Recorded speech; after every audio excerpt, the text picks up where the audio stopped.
여러분 안녕하십니까. 군산시 선거방송 토론위원회가 주관하는 제21대 국회의원 선거 군산시 선거구 후보자 토론회입니다. 저는 전북대 정치외교학과 안문석입니다. 먼저 오늘 토론은 공직선거법 제82조의 2에 의한 토론회 중계 방송임을 알려드리겠습니다. 오늘 군산시 선거구 후보들의 정책과 비전을 확인하면서 어떤 후보가 가장 적합한지를 판단하는 좋은 기회가 됐으면 좋겠습니다. 지금 이 자리에는 군산시 선거방송 토론위원회 위원들이 자리를 함께하고 있습니다. 후보자들의 좌석 배치와 발언 순서는 사전 추첨에 의해서 결정됐음을 알려드리겠습니다. 그럼 좌석 순서에 따라서 후보자들을 소개해드리겠습니다. 먼저 기호 8번 김관영 후보자입니다. 네, 안녕하십니까. 김관영입니다. 다음에는 기호 1번 신영대 후보자입니다. 안녕하세요. 기호 1번 신영대입니다. 그 옆에는 기호 2번 이근열 후보자입니다.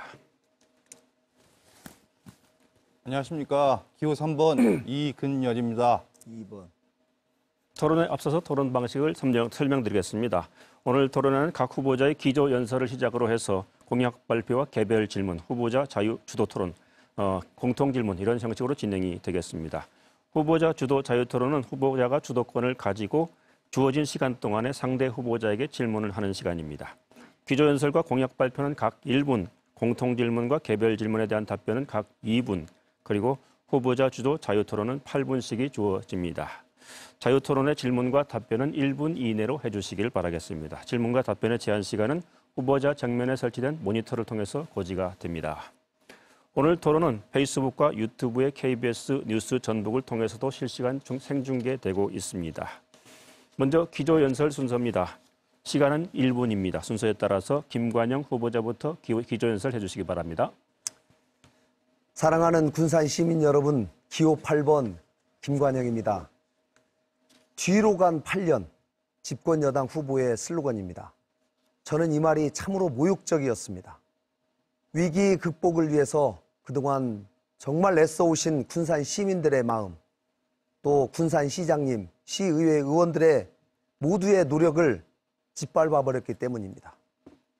청와대 행정관 8개월, 청와대에 있었다기에 오랜 경험인 줄 알았습니다. 8개월의 경험과 13년이 지난 그때의 인맥이 지금 군산을 살리겠다는 힘의 원천이라고 합니다. 청와대 8개월과 국회의원 8년 비교되겠습니까? 저는 8년 동안 오직 군산만 생각했습니다. 그래도 못다한 게 많습니다. 위기의 군산에 일 잘하는 삼선 의원이 꼭 필요합니다. 김관영을 꼭 지지해 주실 것을 고소드립니다. 네. 다음에는 신영대 후보자 기조 연설 해주시기 바랍니다. 사랑하는 군산 시민 여러분, 더불어민주당 기호 1번 신영대입니다. 저는 의원직을 걸고서라도 현대중공업을 반드시 재가동시키겠다고 말씀드렸습니다. 다행히 처음에는 부정적이었던 김관영 후보께서도 군산 조선소 재가동의 뜻을 함께 해주셨습니다. 대부분의 공약이 이루어지려면 최소 3년에서 5년 이상이 걸립니다. 군산 시민은 현재 1년도 기다릴 만한 여유가 없습니다. OCI는 정규직 435명과 협력업체 직원이 곧 회사를 떠나야 합니다. 타타대우, 두산인프라도 몇 명이 회사를 떠나야 될지 모르는 상황입니다. 군산경제 추락의 끝을 가늠할 수가 없습니다. 저 신영대는 군산경제 회생에 모든 것을 걸었습니다. 혼자 힘으로는 어려울 것입니다. 문재인 대통령, 도지사, 군산시장과 함께 힘을 모으겠습니다. 힘없는 무소속은 불가능합니다. 시민 여러분의 현명한 판단을 부탁드립니다. 다음에는 이근열 후보자 기조 연설 해주시기 바랍니다. 안녕하십니까. 군산시 국회의원 기호 2번 이근열입니다. 오늘은 여러분들께 제가 먼저 한번 여쭙고 싶습니다. 여러분은 군산을 사랑하십니까? 아니면 두 후보님처럼 민주당을 사랑하십니까? 지금은 이 당 저 당이 중요한 게 아닙니다. 여러분의 삶이 중요한 겁니다. 4월 4일자 동아일보 기사에 나와 있는 건데요. 내용이 뭐냐면 코로나 현장에서 정부는 우왕좌왕하지만 기업가들이, 사업가들이 나서서 맹활약을 하고 있다는 내용입니다. 사업가들은 위기 대응 방식을 압니다. 왜? 그 위기 속에서 살고 있기 때문입니다.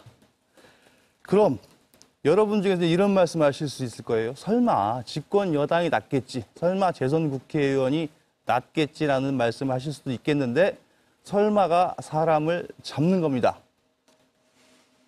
네, 이제 본격적으로 토론을 시작해 보겠습니다. 각 후보께서는 상대 후보에 대해서 인신공격이나 비방 발언은 삼가 주시기 바라겠습니다. 첫 순서는 공약을 점검해 보는 시간입니다. 각 후보자는 주요 공약을 소개해 주시기 바랍니다. 특히 당선이 된다면 군산시와 전북 발전을 위해서 어떤 일을 우선적으로 할 것인지, 이를 위한 방안은 무엇인지, 2가지 이내에서 추진 시기와 방법 등을 구체적으로 제시해 주시기 바랍니다. 주어진 시간은 1분입니다. 순서에 따라서 신영대 후보부터 해주시기 바랍니다. 네, 여러 공약이 있는데요. 현대중공업 재가동 문제는 토론 과정에서 충분히 논의될 것이기 때문에 제 대표 공약 중 하나인 중앙공공기관 군산 새만금 유치를 통한 제2혁신도시 건설에 대해서 말씀드리겠습니다. 현재 문재인 정부는 수도권에 남아있는 200여 개의 공공기관을 지방 이전을 준비하고 있습니다. 노무현 정부 시절 추진한 혁신도시를 보면 다른 도는 도청과 혁신도시가 다른 위치에 있습니다. 전남 같은 경우는 도청이 무안에 있고요. 혁신도시가 나주에 있습니다.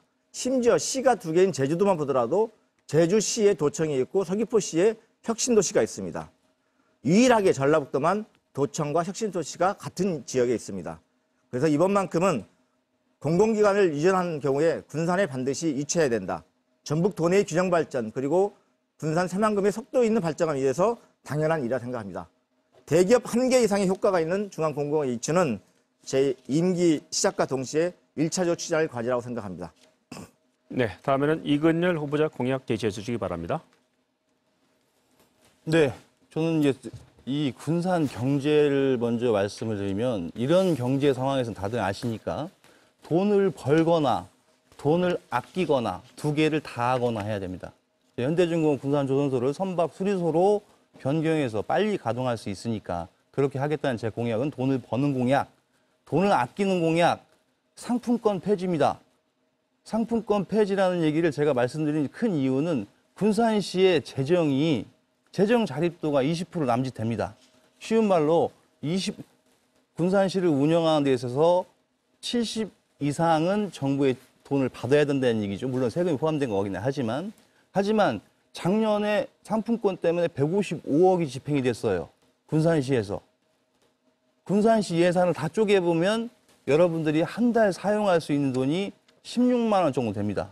그런데 155억을 상품권 때문에 지출했습니다. 이러면 안 됩니다. 네, 다음에는 김관영 후보자께서 공약을 발표해 주시기 바랍니다.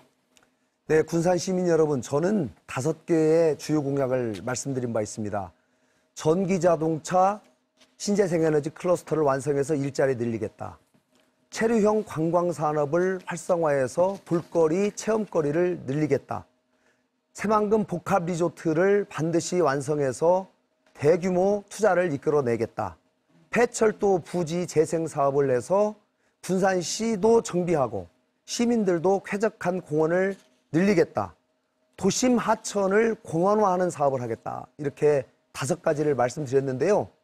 이 이외에도 장애인과 노인에 대한 정책, 또 육아 정책, 또 교육 정책, 청년 정책, 또 반려동물 정책 등 많은 정책들을 낸 바 있습니다.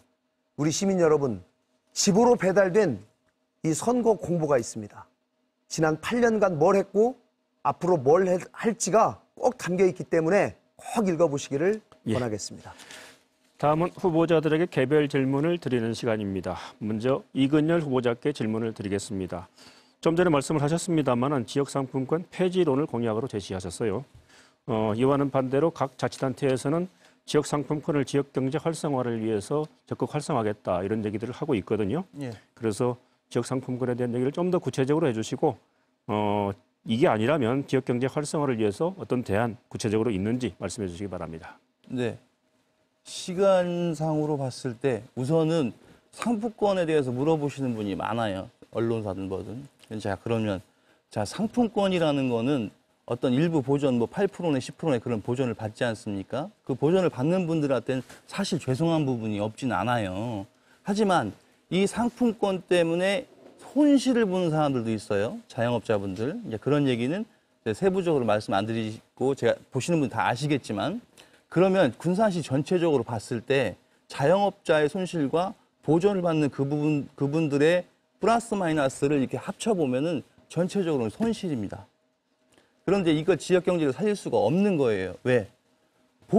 정부 보조를 받고 군산시 보조를 받아서 그걸 그냥 시민들 나눠주는 겁니다. 근데 솔직하게 얘기를 해서 그중에 상당 부분이 돈이 있는 사람의 그냥 주머니로 들어가는 거지 지역 경제 살리는 밑바닥으로 흘러 들어가는 게 아니라는 거 다 아실 거예요. 왜? 100만 원값 상품권을 산다면 예를 들면 10만 원의 어떤 이득이 생긴다고 가정을 해보면 100만 원이란 현금, 200만 원 현금이 없는 분들이 상품권이 사실은 실제로 필요한 분들입니다. 그런 분들은 혜택을 받을 수가 없어요. 오히려 몇백만 원 쉽게 움직일 수 있는 분들이 몇십만 원의 이득을 위해서 그런 상품권을 유통을 시킨단 말입니다. 그러면 그런 데다가 왜 재정을 지원하죠? 더군다나 대한민국이 지금 돈을 잘 법니까? 군산시가 돈을 잘 법니까? 군산시 재정 자립도가 작년 기준에 했을 때 135인가 돼요. 돈이 없다는 얘기입니다. 돈을 못 번다는 얘기예요. 그러면 돈을 못 버는 사람이 돈을 계속 써요? 아버지가 버는 돈은 한정돼 있는데 자식들한테 계속 용돈을 올려주면 그 가정이 망가지죠. 저는 기본적으로 이런 경제 운영은 굉장히 위험하다고 봅니다. 현재 앞으로 더 어려워질 군산시에는 아주 위험해요. 네, 알겠습니다. 다음은 김관영 후보께 질문을 드리겠습니다. 주식회사 명신이 한국 GM 군산 공장을 인수했지요.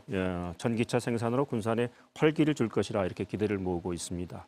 하지만 성공 여부는 아직 불확실한 상태입니다. 군산의 자동차 산업 활기 뛰게 할 수 있는 방법, 활성화시킬 수 있는 방법 어떤 것들이 있는지 좀 설명을 해주시기 바랍니다. 네, GM 공장이 문 닫고 하루빨리 전기차 공장으로 결정을 하게 된 것은 대단히 다행스러운 일이라고 생각합니다. GM 공장 터에 명신이라는 공장이 들어와서 전기자동차 한 종류만 생산하는 데는 상당한 또 한계가 있기 때문에 전기자동차를 생산하는 것은 생산하는 대로 그대로 진행을 하고 그 외에 전기 버스, 전기 트럭, 또 전기 스쿠터, 또 전기 카트 이런 전기를 이용해서 구동되는 모든 차종을 군산으로 한 군데 모으고 또 R&D 센터를 공동 이용하고 이런 것들이 꼭 필요하다. 이것이 바로 전기 자동차 클러스터인 겁니다. 그래서 여기에 군산형 일자리가 더해져서 저는 성공 가능성이 대단히 높다라고 생각을 합니다. 자동차 산업이 높은 임금 때문에 사실 굉장히 어렵거든요. 이것을 해결하기 위해서 중소 중견기업들을 모으고 상생형 일자리를 통해서 노사 상생 방안 또 한꺼번에 노사 협상을 통해서 모든 기업들이 적용받는 또 한동안 파업도 자제하는 이런 등의 노력을 통해서 저는 군산형 일자리가 우리나라의 큰 모범이 됐다고 저는 생각을 합니다. 앞으로 전기자동차 클러스터가 제대로 성공해 나가는데 상당히 넘어야 할 또 벽들이 많이 있습니다.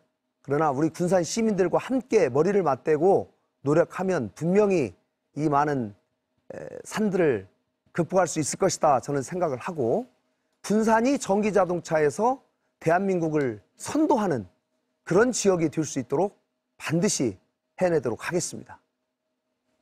네, 다음은 신영대 후보께 질문을 드리겠습니다. 경제난으로 활력을 잃어가고 있는 군산의 공공기관을 유치해야 된다 이런 얘기들이 있는 것 같습니다. 좀 전에 공약 발표에서도 말씀을 해주셨습니다만 공공기관을 유치하기 위한 구체적인 전략 갖고 있다면 말씀해 주시기 바랍니다. 그 군산 새만금 지역의 중앙 공공기관이 유치해야 되는 이유는 크게 세 가지입니다.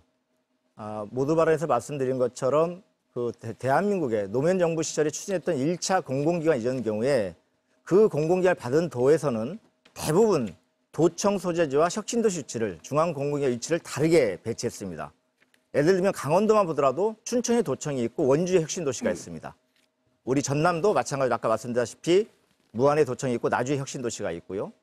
경상북도를 가더라도 안동에 도청이 있고 김천에 혁신도시가 있습니다. 제주도 그 도시 두 개밖에 없는데 제주시에 도청이 있고 서귀포시 혁신도시를 배치했어요. 유일하게 전라북도 전주시에 도청과 혁신도시가 있습니다.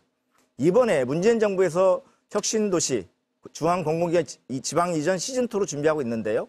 이 부분은 당연히 전라북도에 몇 개의 기관이 올지는 모르겠지만 이 기관들을 전라북도 내 균형 발전 측면 첫 번째, 두 번째 전라북도 내에서 군산시가 차지하고 있는 산업적 비중을 생각했을 때 세 번째, 과거에 비해서 교통 인프라가 많이 확충된 거, 군산 새만금 지역에서 전주까지 30분 내의 도로, 부안 지역에서 군산 지역까지 20분 내에 돌아갈 수 있는 도로망, 철도망, 항공망 이런 걸 복합적으로 고려했을 때 중앙공공 유치는 충분히 가능하고 필요하다 생각합니다.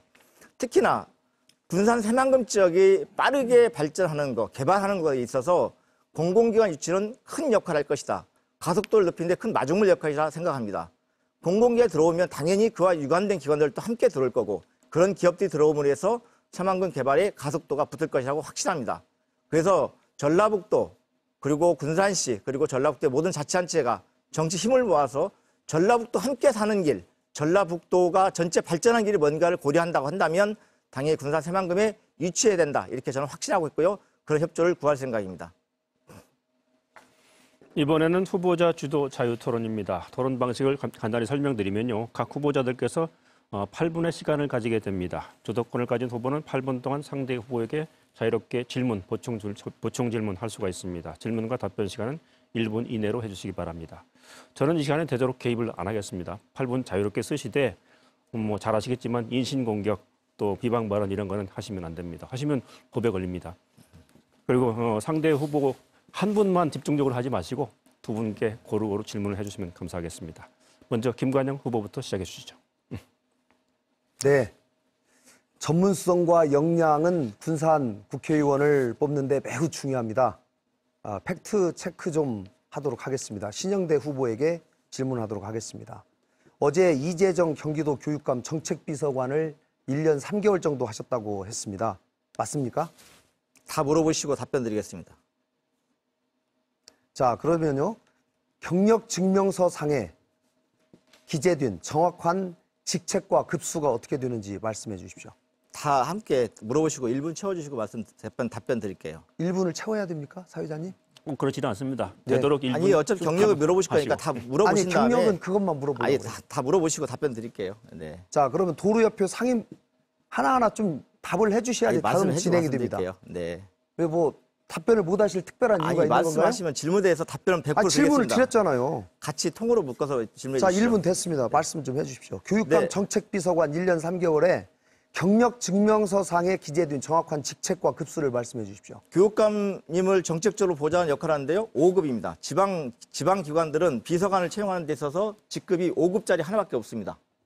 네, 결정직 직급이 5급 하나입니다. 알겠습니다. 네. 어제 도로협회 상임 부회장 경력을 말씀드렸는데요. 네. 제가 도로협회 토론회가 끝나고 다시 한번 좀 확인해 봤습니다. 도로협회 정관에 보면 정확하게 상임 부회장은 도로 분야에 전문 지식이 있는 인사 중에서 뽑도록 이렇게 되어 있습니다. 도로 관련 경력이 도대체 뭐가 있습니까? 그동안. 구체적으로 한번 연결을 한번 시켜봐 주십시오. 정관도 중요하겠지만요. 그때 제가 결정되는 과정은 그 도로협회 이사들이 이사들이 정했습니까? 이사들과 인사추천위원회가 결정한 거기 좋습니다. 때문에 저 이사회에서 저희가 정했죠? 더 뭐냐면 도로 관련뿐만 아니라 어쨌든 알겠습니다. 예, 알겠습니다. 네, 자, 네. 그러면 당시에 이력서 제출했습니까? 당연히 제출했습니다. 자, 직무수행 계획서 제출했습니까? 제출했습니다. 나중에 확인해 보면 다 압니다. 네, 그럼요. 자, 그 다음에 어제 상근이냐 아니냐 나와 있지 않다 이렇게 말씀하셨는데요. 상근입니까 아닙니까? 다시 확인해 주십시오. 상근입니까 비상근입니까? 상근, 비상근이 아니라 상임 부회장으로 규정되어 상임 있습니다. 부회장, 네, 상임 상근, 부회장인데. 비상근이 규정되어 있지 않습니다. 자, 규정돼 있지 않은데 제가 이건 오늘 아침에 제가 국토부에 확인했어요. 상임 부의장, 대한민국의 상임, 다시 여쭙겠습니다. 다른 거 여쭙겠습니다. 그러면 급여를 받으셨습니까? 안 받으셨습니까? 급여 받았죠? 네네. 연봉 한 1억 정도 된다는 걸로 알고 있는데 맞습니까? 이렇게 채 안 됩니다. 네, 그렇습니다.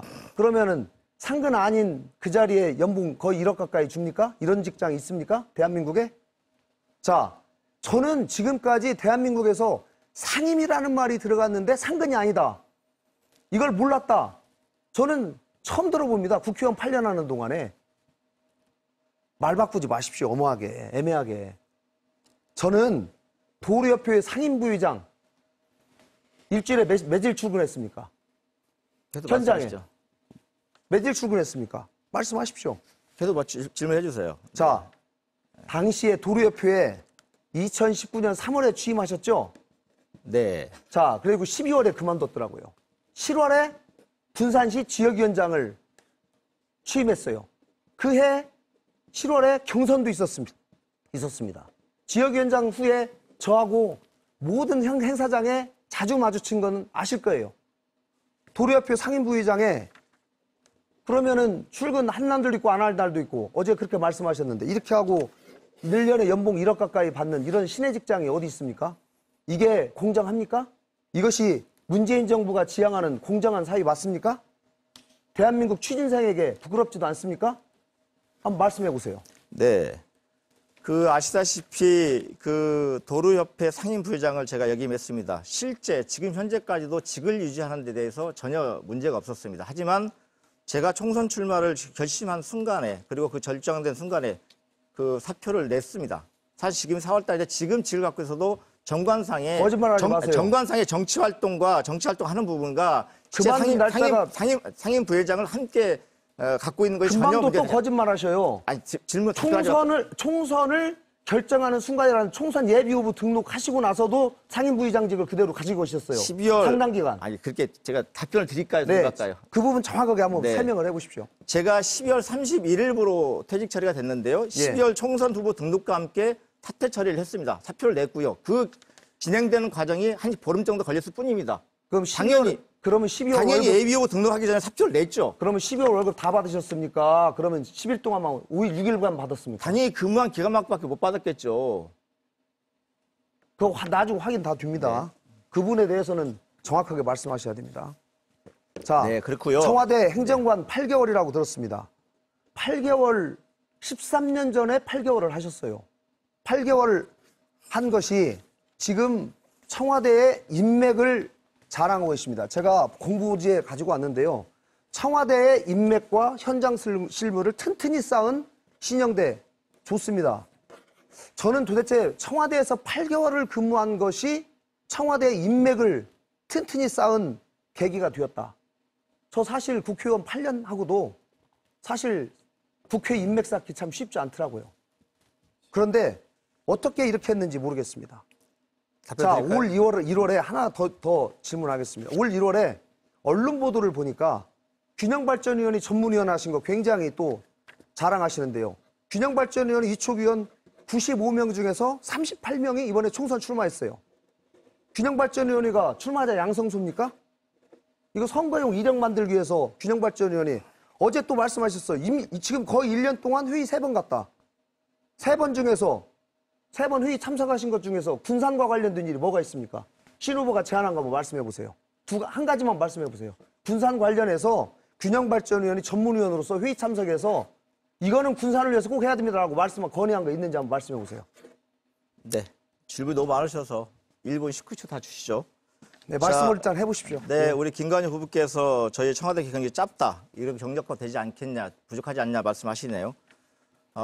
청와대 근무가 끝난 다음에 노무현 대통령이 서가신 이후에 청와대 근무했던 파견났던 공무원들이 대부분 등을 돌리는 사람들이 많이 있었습니다. 하지만 노무현 대통령이 함께 모셨다는 인연으로 그냥 한 10여 년 동안 함께 교류해왔고 그 준비를 함께 해왔습니다. 그분들은 사실 자, 균형발전위원회 전문위원 이거 그 말씀드릴게요. 부분을 좀 말씀하세요. 간단하게 말씀을 하셔야지 말 계속 네. 끊으면서 1분 말씀하셨으니까 1분 답변 드리려고 하는 건데요. 하지 말까요? 핵심에 대해서는 질문 안 하시고 답을 안 하시고 자꾸 말만 빙빙 돌리시면 안 되시죠. 대답을 하지 말까요? 예, 하십시오. 네. 그래서 그분들과 함께 10년 동안 함께 해왔고요. 그분들이 결국은 노무현 대통령이 서가신 이후에 공무원에도 불구하고 이명박 박근혜 정부에서 핵심 보직을 맡지 못했어요. 그런 분들이 문재인 정부 들어서자마자 실제 모든 부처에서 중요 부처의 핵심 보직자로 부임을 했습니다. 대표적인 게 현재 예산시장 하다가 기재부 1차관 하고 있는 구인철 차관이고요. 더불어서 그 기재부 1차관도 그 청와대 행정관으로 근무했던 분인데 현재 1차관 하고 있습니다. 이런 정도로 1차관은 제가 더 친해요. 많은 1차관, 2차관은. 네. 예. 네, 시간이 많은 다 분들이 돼서 또 기회가 있으니까요. 네. 바로 뭐 신영대 후보께서 8분을 가지고 질문해 주시죠. 지금 네. 좀 전에 제가 말씀드린 대로 한 분한테만 집중적으로 하지 마시고 네. 고루 질문해 주시면 좋겠습니다. 제가 질문하는 거죠? 네, 그렇습니다. 네. 우리 김관영 후보께 물을게요. 신시도 삼산센터 판넬 좀 보여드리겠습니다. 이게 지금 과거에 2010년도에 군산시 옥도면 새만금로 1499번지였습니다. 지금은요, 2015년도에 지번이 바뀌어서 김제시 진봉면 1499번지로 바뀌었습니다. 지난 토론회에서 이건 제가 이게 말씀드리는 게 김제시를 뺏긴 것처럼 단정적으로 얘기했다고 말씀하시면서 대법원 상고가 남아있으니까 공론화시키지 말라 이런 말씀도 하셨고요. 하지만 중앙분쟁조정에서 11명이 참석해서 거의 만장일치로 의결을 했습니다. 다시 묻겠습니다. 이때 국회는 하셨습니다. 새만금 관할권을 김제시에 빼앗긴 이 책임이 김관영 후보에게 있습니까? 당시 군사시장에게 있습니까? 공무원들에게 있습니까? 어느 누구의 책임을 지금 언급하는 것은 적절하지 않다고 생각합니다. 그것은 책임을 논할 문제가 아니라 그 부분을 현재 잠정적으로 중분위의 결정이 났고 대법원 판결이 남아있기 때문에 우리 군산 시민들이 모두 힘을 합쳐서 신 후보님이나 저나 말할 것 없이 모든 사람이 힘을 합쳐서 다시 찾아오는 노력을 하자는 제가 그런 취지로 말씀드린 겁니다. 네. 그런데요. 중앙분쟁조정의 결정이 2015년 10월 26일에 있었어요.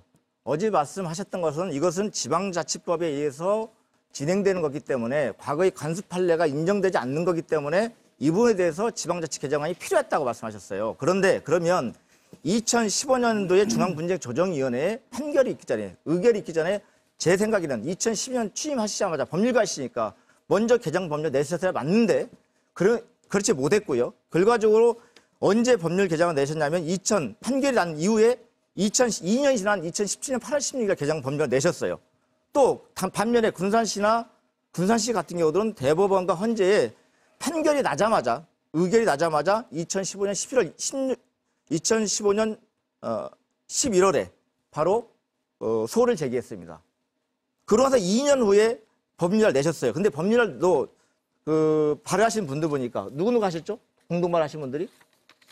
여러분 계시죠? 예. 주로 어떤 분들입니까? 제가 한번 보겠습니다. 제가 자료가 있는데요. 한번 찾아보겠습니다. 제가 말씀드릴게요. 주성용, 김중로, 김수민, 박주현, 유성엽 이런 분들입니다. 국민당 의원들이에요. 자, 그 다음에 좋아요.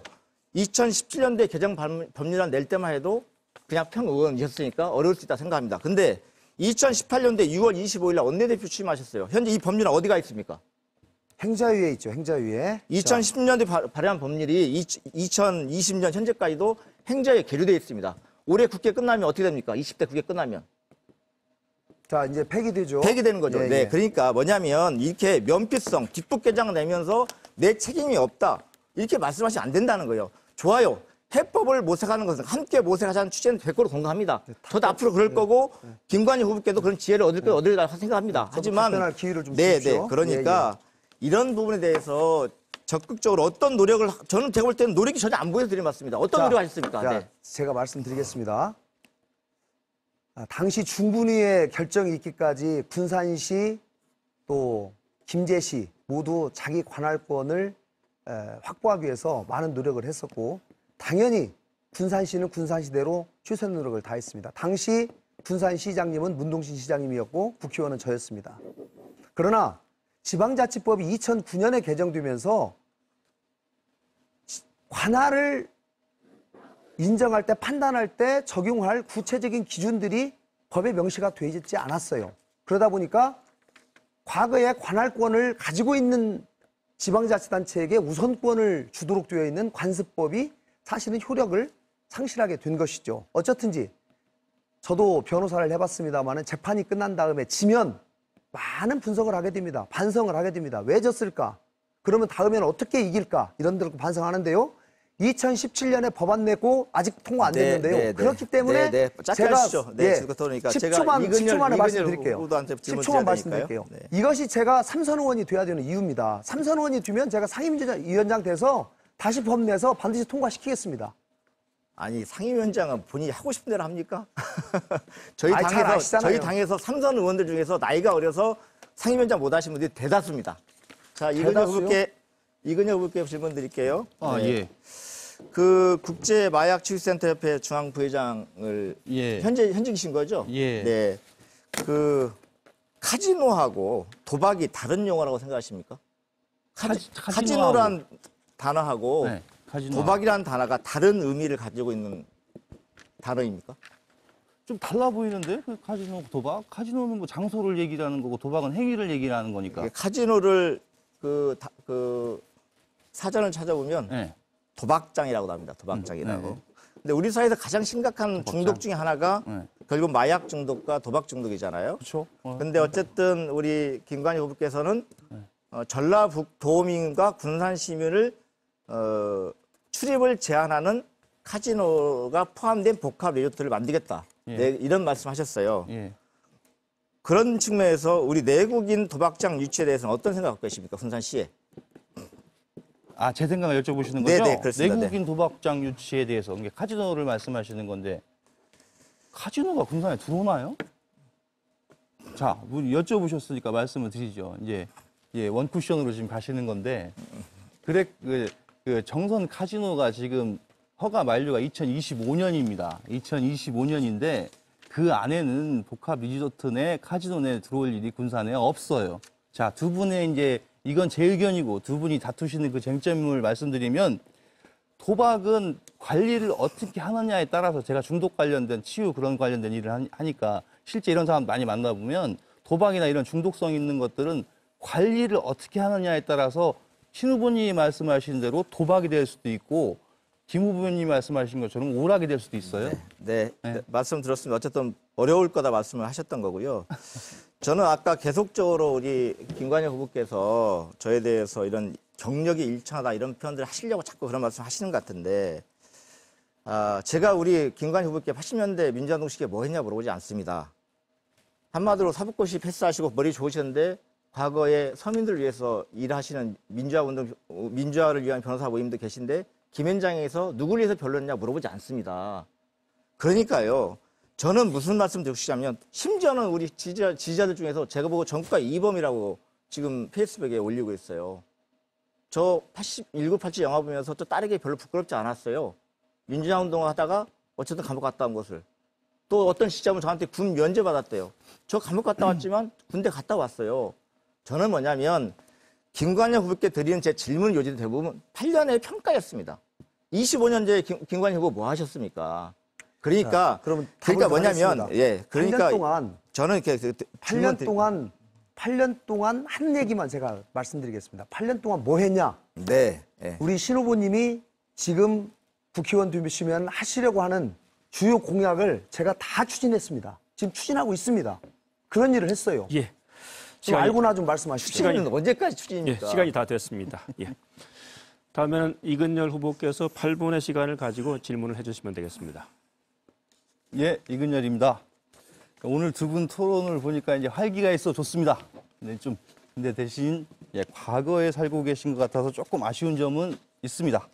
자, 먼저 저는 이제 오늘 토론회를 조금 신속하게 진행을 해볼 텐데요. 김관영 후보님께 여쭤보겠습니다. 후보님이 자주 말씀하시는 군산은 이제 도약할 때 도약하는 경제 도시라는 말씀을 자주 쓰십니다. 도약이라는 건 더 높은 단계로 발전하는 것을 말씀하시는 거죠. 네, 맞습니다. 네. 그럼 후보님은 변호사 자격증을 가지고 계시기 때문에 헌법에 명시되어 있는 자유시장 경제를 뭐라고 생각하시나요? 한 문장 정도로 주시신다면? 네, 민간의 자율이 존중되고 정상적인 개인 간의 거래를 중시하는 그런 시장 경제 체제를 자유시장 경제 체제라고 얘기하고 있습니다. 감사합니다. 5년 이내에 일자리 23만 개를 만드시겠다는 공약을 내세우셨습니다. 군산 시민이 몇 명인지 아십니까? 네, 알고 있습니다. 몇 명이죠? 지금 26만 명입니다. 그런데 27만 명이요. 예. 26만이든 7만이든 앞으로 5년 이내에 23만 개 일자리를 더 만드신다고 공약을 하셨기 때문에 제가 깜짝 놀라서 여쭤본 거고요. 그 다음에 새만금의 복합 리조트 좀 전에 이제 말씀하셨던 거. 이제 강원랜드 이건 좀 전에 말씀을 하셨으니까 그냥 넘어가겠습니다. 그 부분 말씀드릴게요. 예. 5년 내에 23만 개의 일자리를 만들겠다는 것은 네. 항상 고정적인 일자리로 직업으로서 23만 개가 아니고 복합 리조트를 만약에 유치하면 5년간 공사를 할 거 아니겠습니까? 예. 그럼 5년 동안 거기에서 소요되는 일자리가 예. 연평균 예를 들면 500명이 가서 일도 하고 1000명이 가서 일도 하고 2000명이 가서 일도 하고 이러기 예, 때문에 예. 저희가 그건 민간경제연구소에다 후보님, 분석을 제가 시킨 결과입니다. 이해를 해서 충분히 이제 네. 말씀하시는 게 이제 몰랐던 부분입니다. 네네. 이해 충분히 됐고요. 다음에 이제 신영대 후보님께 여쭤보겠습니다. 신영대 후보님, 거꾸로 간 군산 경제를 되돌려 놓겠다는 말씀을 자주 하시는데요.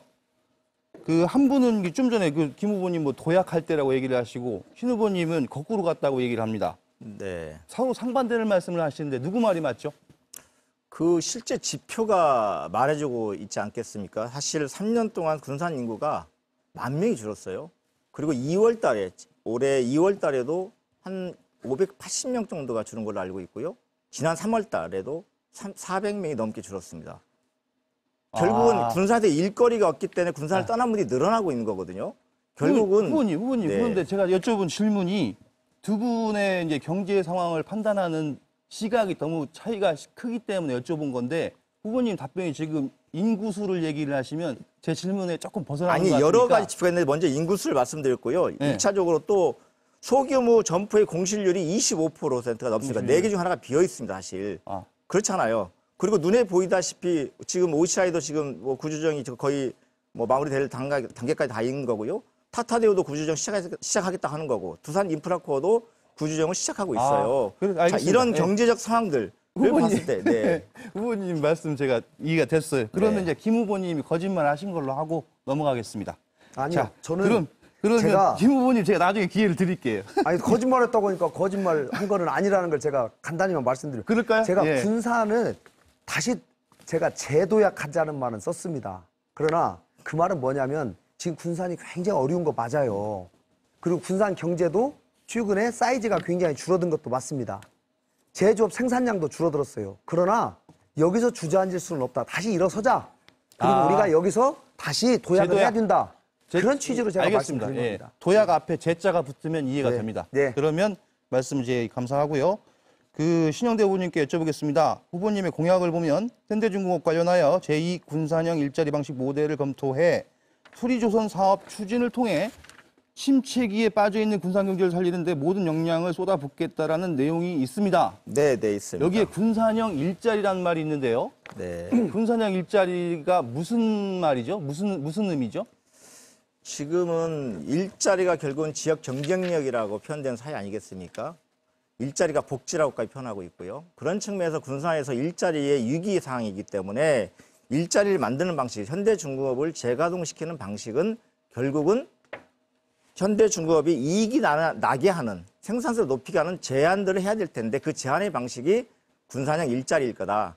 한마디로 노동자들의 임금을 일부 줄이고 줄인 만큼 도나 시가 지자체나 정부가 지원하는 형태를 통해서 또 사측의 이익을 높이는 방식으로 어떤 그 정부 차원의 지원들을 모색하는 방식으로 상생의 일자리가 만들 수 있겠다. 이걸 예. 통하면 가능하겠다. 이런 예, 판단입니다. 충분히 말씀 설명이 되신 것 같아요. 군산형 일자리에 대한 의미를 잘 아시고 계신 것 같습니다.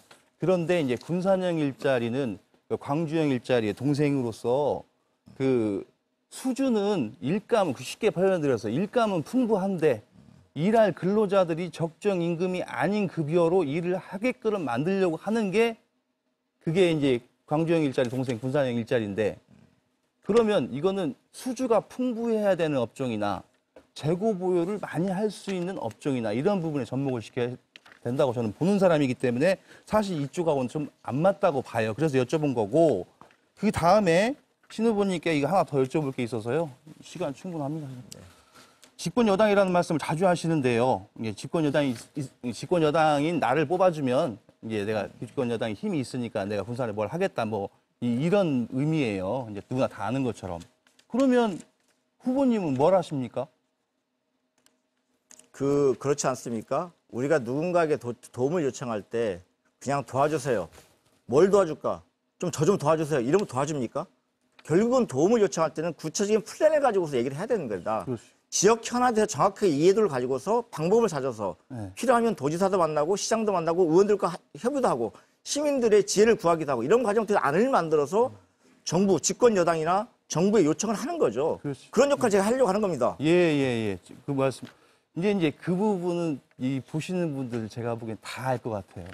그런데 이제 제가 사실 말씀드리고 싶은 부분은 집권 여당이 힘이 있으니 집권 여당인 후보인 나를 선택하면은 그렇게 하겠다.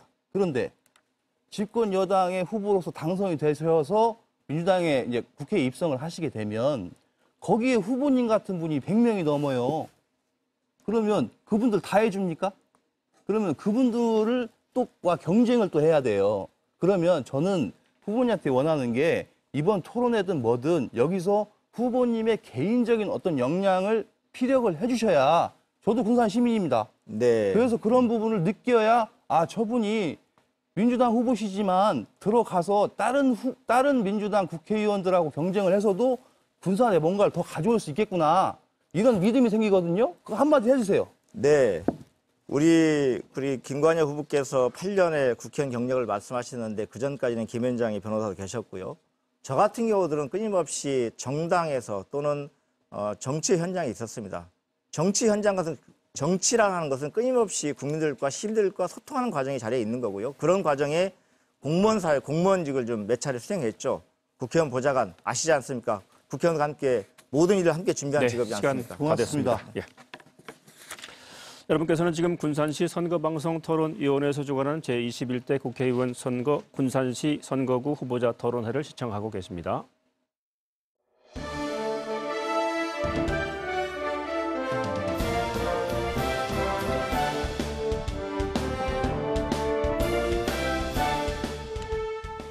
네, 다음은 공통질문 첫 번째 순서입니다.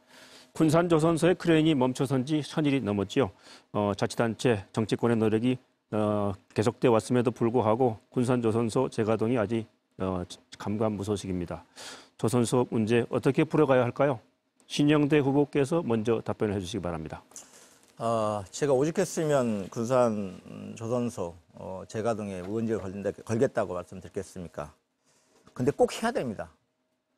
저는 1차적으로 다른 모든 공약들이 최하 3년에서 5년, 우리 김관여 후보 공약 같은 경우는 아마 8년이 넘어도 안 된 공약들도 대부분일 거고요. 그런데 우리 군산시민 그 정도를 기다릴 수 있는 여유가 없어서 정말 고민하고 그리고 그런 과정에 준비를 했습니다. 우선 현대중공업 조선소 재가동 위해서 전 당선과 동시에 전라북도청과 군산시가 함께 TF를 꾸릴 것입니다. 재가동 TF를 꾸리고요. 두 번, 그 안에서 현대중공업에 제한할 수 있는 생산성을 높이고 이익을 낼 수 있는 이런 안을 가지고서 토론을 해볼 거고요. 그 안이 만들어지면 현대중공업과 협상을 시작할 것입니다. 그런 과정에 협상이 원하지 않을 경우에 그 안을 가지고서 정부의 지원이 필요할 경우에 정부의 지원도 요청할 거고요. 정말 필요할 경우는 청와대 협조 요청도 하겠습니다. 앞으로 현대중공업 조선소 재가동 문제는 그냥 말로 하는 게 아니라 그냥 성명서 발표하는 게 아니라 실제적인 대안을 만드는 과정들, 대안을 만드는 노력들을 함께 해야 된다고 생각하고요. 그 노력들을 바로 준비하고자 합니다. 또 더 나아가서 이런 얘기를 말씀하세요. 되겠어? 그게 과연 될까? 대통령도 못했는데 이런 말씀 하시잖아요. 전 된다고 생각합니다. 아까 말씀드렸던 대로 그냥 도와주세요. 이건 의미 없는 겁니다. 구체적 안을 갖고 가서 말씀드리는 게 필요하다고 생각합니다. 드라마에서 이런 얘기가 있었어요. 포기하는 순간에 핑계거리를 찾는 거고요. 하겠다고 마음먹은 순간부터 방법을 찾는 겁니다. 그 방법을 찾는 과정에 결국은 도청과 시청과 제가 함께 모색해보자고 합니다. 또 더 나아가서 정부의 지원 협조가 절실히 필요할 때는 우리 공공선박 발주 물량도 확보하는 것도 좀 제한하기도 하고 또 현대중공업이 어쨌든 간에 국내 조선 수출량이 2019년도, 2020년도에 세계 1위를 가지고 있습니다. 그래서 조선 수출 물량도 상당 부분 회복되는 추세에 있기 때문에 저는 가능하다고 생각합니다. 네, 다음에는 이근열 후보께서 답변해 주시기 바랍니다. 네, 현대중공업 얘기 참 여러 번 나오는데요. 예, 관심이 있어서 한 2, 3년 알아보다 보니까 이제 많은 얘기를 합니다, 제가. 현대중공업의 수익성을 간단하게 그 부분을 제가 포커스를 맞춰서 오늘 2분의 시간 동안 설명을 드리면 현대중공업이 울산에 있죠. 군산에도 있었다니 없어졌는데 울산과 군산의 그 강우량을 아십니까? 쉽게 얘기해서 울산보다 군산이 비가 많이 오고 습기가 많습니다. 자, 이 말씀을 왜 드리냐? 선박 제조에는 용접, 이게 대부분 다 용접입니다. 무조건 다 블럭 같은 거 다 만들어 갖고 와서 무조건 용접을 다 해야 돼요. 그럼 용접에는 그런 습기가 아주 치명적이죠. 기본적으로 계산이 안 맞습니다. 울산하고 군산하고 현대중공업 입장에서는 계산이 안 맞아요. 이거 뭐 제 생각이긴 하지만 당시에는 어떤 정치적인 이유 때문에 군산에 현대중공업 군산조선소가 생겼다고 제가 얘기를 들었어요. 그런데 이제 그런 이유가 없어지게 되다 보니 수익성도 별로 좋지 않다 보니 다시 돌아갔다고 봅니다. 그런데 최소한 다시 본래의 제조 공장으로 가동하기 위해서는 최소한 비슷한 수익률이 나든지 군산이 좀 더 매력이 있어야 될 거 아닙니까? 기업체 입장에서. 말씀하신, 좀 전에 우연찮게 또 그 말씀을 하셔서 그러는데, 공기관들 만나서 협조 요청하시고, 현대중공업도 만나서 또 청와대에서 이렇게 만나서 얘기하고 하면, 청와대도 그 강수량은 못 바꿉니다. 이건 현실이에요. 기업은 현실적으로 큰 손실을 나거나 불리한 행동은 절대 하지 않습니다. 여기까지 하겠습니다. 네, 군산조선소 문제 어떻게 풀어야 되나 이런 공통 질문에 대한 답변을 듣고 있습니다. 김관영 후보께서 답변해 주시죠. 네, 현대중공업 재가동 꼭 되어야 합니다. 그러나 이 문제는 냉정하게 접근을 해야 됩니다. 현대중공업이 주체가 되는 군산조선소의 새로운 배를 건조하는 문제는 해외의 대폭적인 수주, 그 과정에서 군산의 물량을 배정받는 수밖에 없습니다. 사실 제가 선거 기간에 그 바쁜 와중에도 제가 얼마 전에 서울에 다녀왔습니다. 현대중공업과의 대규모 발주를 검토하고 있는 외국 바이어를 만나기 위해서였습니다. 그러나 그 문제가 완벽하게 무리익지 않았기 때문에 제가 시민들께 말씀드리지 않았습니다. 바로 수주를 위한 노력은 별도로 해야 됩니다. 그리고 별도로 현대중공업 내에 있는 지금 50만 평으로 조성된 이 터를 그러면 그대로 놔둘 것인가? 현대중공업만 바라보면서 계속 기다릴 것인가? 그건 아니라고 봅니다. 제가 작년에 국정감사 때 현대중공업 너희들 재가동할지 못할 것 같으면 빨리 그 공장 터를 반환하시오. 그리고 산자부는 산업단지공단에서 그걸 반환하도록 압박하라. 라고 제가 산업단지공단에 대한 국정감사 과정에서 얘기한 바도 있습니다. 이렇게 국가기관을 또 산자부를 압박해서 다양한 방법을 통해서 현대중공업에 대한 압박도 되고 안 되면 빨리 현대중공업이 이 부분을 매각을 하든지 군산조선소를 별도 법인으로 하는 그런 절차를 통해서 해야 된다. 그리고 이미 군산에 있는 많은 하청업체들이 군산의 조선기자재 업종을 업종 전환을 지금 하고 있습니다. 예를 들면 해상 구조물 만드는 그런 공장들로 업종 전환하고 있는데 그러한 용도로라도 쓸 수 있도록 또 블록 공장을 만들어서 납품하는 그런 방법들도 다양하게 연구해서 이 두 가지 방법으로 일을 추진해야 된다 이렇게 생각합니다. 다음에는 다시 이제 후보자 주도 자유 토론입니다. 후보들께서 이제 다시 8분의 시간을 갖고 자유롭게 질문 답변하시면 되겠습니다. 1분 정도로 질문하고 1분 정도로 답변해서 이렇게 자연스럽게 운영을 해주시면 되겠습니다. 이전에 말씀드린 대로 인신공격, 비방 발언 삼가 주시고요. 또 상대 후보 두 분에게 고루 질문을 해주시면 좋겠습니다. 이건열 후보부터 시작해 주시죠. 네. 1번 자유토론에서는 이제 어떤 공약과 관련된 얘기를 제가 여쭤봤으니까 이 두 번째에서는 그 자질과 관련된 질문 유형을 좀 바꿔보겠습니다. 김관영 의원님께 여쭤보겠습니다.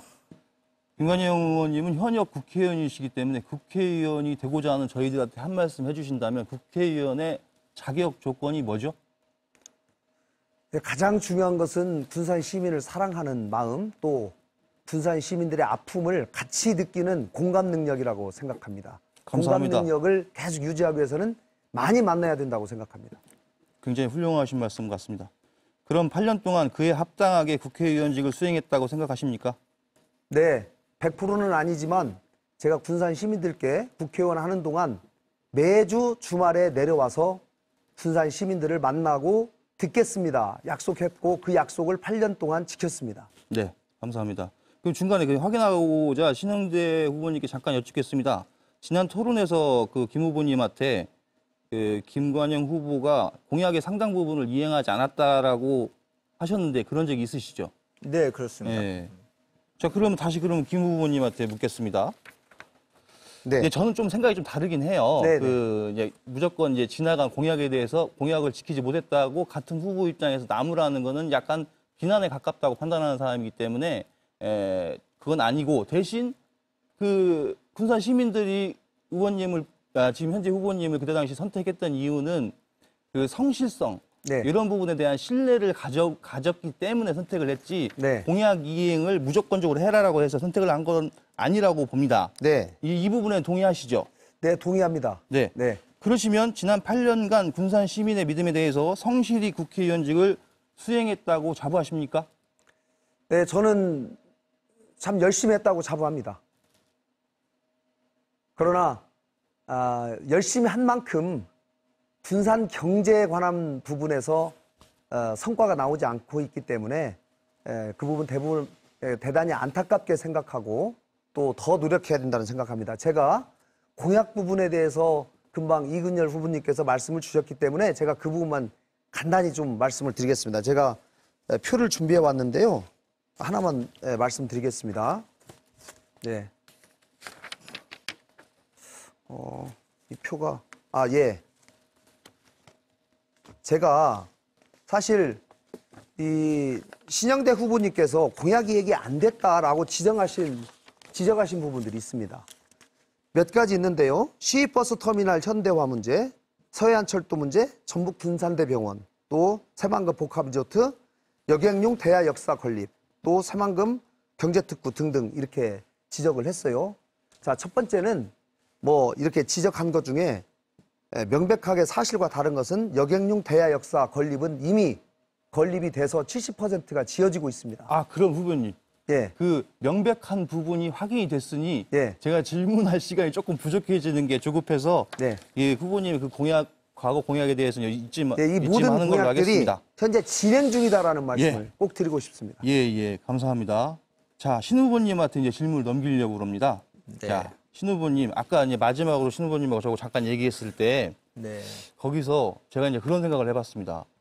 민주당의 후보로서 당선이 되는 것과 군산은 민주당 텃밭이잖아요. 근데 민주당 텃밭인 군산에서 저 같은 사람이 당선이 되면 그 파급력이 어떨까라는 생각을 해봤어요.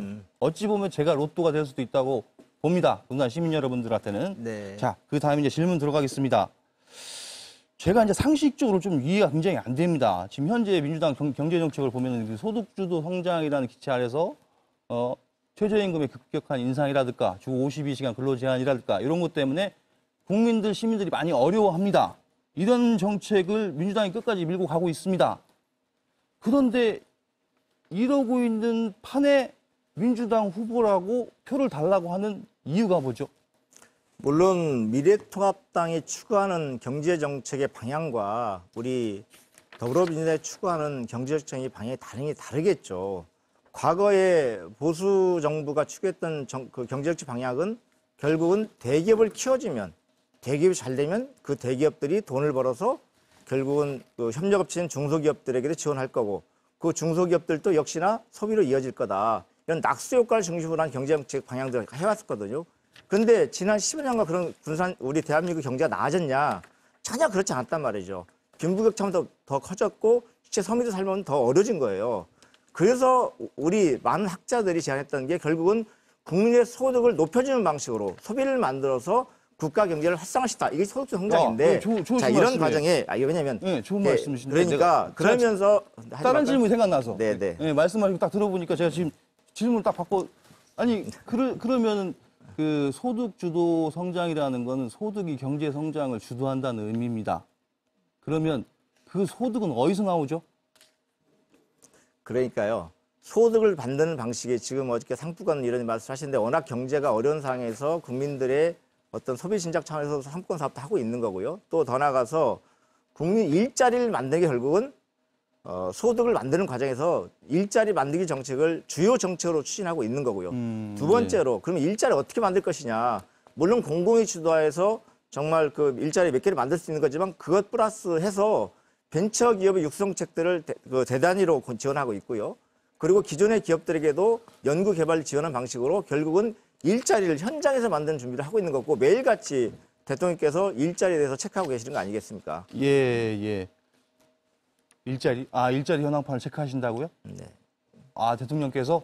네. 그거 처음 듣는 얘기인데? 아, 처음에 한다고 했다는 지금도 제가 아는데. 있고요. 예. 지금도 있고 그 대통령실에도 당연히 일자리 그 향판이 이제 있고 그건 이제 그리고 대선 일자리 수석실에도 때 있습니다. 얘기하시죠. 네. 대선 때 얘기하시고. 예, 그 저를 지금- 물어보셔서 제가 네, 후보님 답변할 또 내용이 여쭤볼게요. 아닌데 물어보셔서 네, 또 여쭤볼게요, 답변드렸습니다. 그러면. 네. 지금 듣다 보면 제가 토론 지금 두 번째인데 신 후보님하고 이렇게 얘기를 하다 보면은 처분 정치 철학이 뭐지? 이런 궁금증이 듭니다. 네. 후보님의 정치 철학이 뭐죠? 군산시 국회의원으로서 출마한 정치 철학이 뭐죠? 정치가 왜 필요하다고 생각하십니까?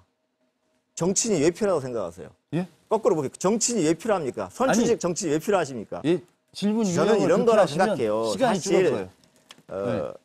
정치인이 왜 필요할까 항상 생각해봅니다. 저도 어쨌든 우리 김관희 후보만큼 우리 사이에 최고 기득권층에 있지는 않았지만 나름 국회의원 보좌관이나 청와대 근무에서 많은 기득권층 사람들을 만났죠. 느끼는 건 이런 거예요. 야, 이분들한테는 정치는 별로 큰 의미가 없는 집단이구나. 그냥 활용하면 되는 거구나. 필요할 때 자기들 이해를 반영시키기 위한 법안을 만들 때 활용하는 거.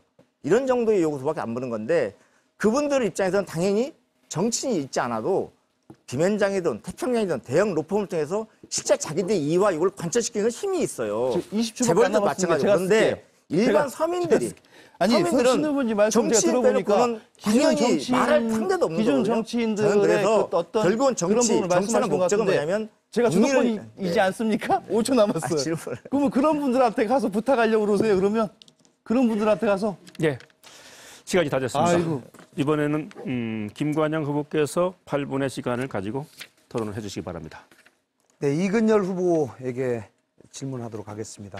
방금 신영대 예. 후보께서 제가 최고 기득권층에 있었다 이렇게 발언을 하셨는데요. 기득권. 예. 저는 사실 흑수저 중에 흑수저인 건 아실 거예요. 시골에서 농사 짓다가 예. 물론 뭐 그중에 공부 열심히 해가지고 죄라면 공부 열심히 해서 고시 세개 합격해서 네. 최고 직장 기재부 예. 김현장에 있었던 거 맞습니다. 네. 그거 자체가 최고 기득권층을 유지했다 이렇게 표현하는 것이 맞다고 생각하십니까? 아, 신 후보님이 김 후보님한테 기득권이라고 그렇게 말씀하셨다는 거? 예. 기득권은 저는 아닌 것 같습니다. 제가 봤을 때 저도 후보님에 대해서 많이 알아봤는데 후보님은 기득권은 아닌 것 같은데 어느 정도 중산층이시면서 뭐 돈도 어느 정도 있으시고 뭐 정치력이나 그런 데 있으셔가지고 신 후보님이 지금 그 비교해서 설명하시려고 그런 것 같은데 네. 흑수저는 아니에요. 제가 봤을 때 네. 김 후보님도 저 흑수저 중에 사실 흑수저인데 지금 그거는 20억짜리 말씀드리겠습니다. 흑수저가 어디 있습니까? 예. 지금 과거에 흑수저였죠. 네. 예, 흑수저 출신이라는 말씀이에요. 예. 한 가지 더 묻겠습니다. 예. 이제 조선소 1년 내 재가동 예. 이것을 신 후보님이 의원직 걸겠다고 했다가 예. 정작 공보문에서는 1년 내라는 말을 쏙 뺐어요. 예, 봤습니다. 그거 알고 계시죠? 봤습니다. 그거 왜 뺐을까요? 안 되니까 뺐죠. 예. 그 1년 내 재가동이라는 것이 예. 지난번 이근열 후보님도 여러 루트를 통해서 또 예, 예. 본인이 전문가시니까 네, 예. 잘 아시지만 네. 지금 현대중공업이 물량을 군산에 재배정해가지고 조선소를 재가동하기 위해서는 협력업체를 모아야 되지 않습니까? 예.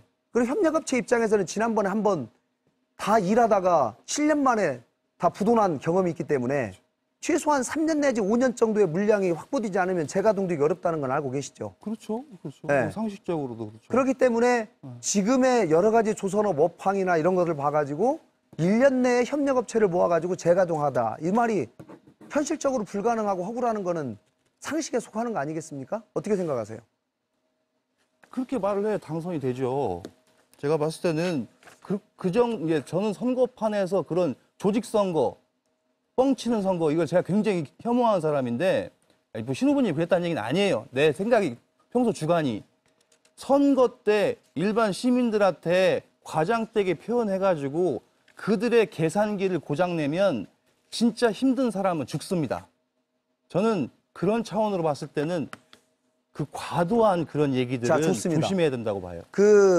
지금까지 확인된 사항은 신 후보님께서 공장장과 통화한, 본인이 통화한 것도 아니고 본인을 돕는 사람이 통화한 내용에 근거해서 과거에 8년 전에 퇴직한 공장장은 아닙니다. 그것도 당시에 근무했던 임원이 네. 한 얘기. 네. 그것에 기초해서 야, 1년 내에도 잘하면 가동할 수 있어. 이 얘기를 가지고 본인이 주장을 했다. 이렇게 말씀하시는데 아, 그래요? 이 부분에 관해서 저는 한 말씀 좀 해보세요.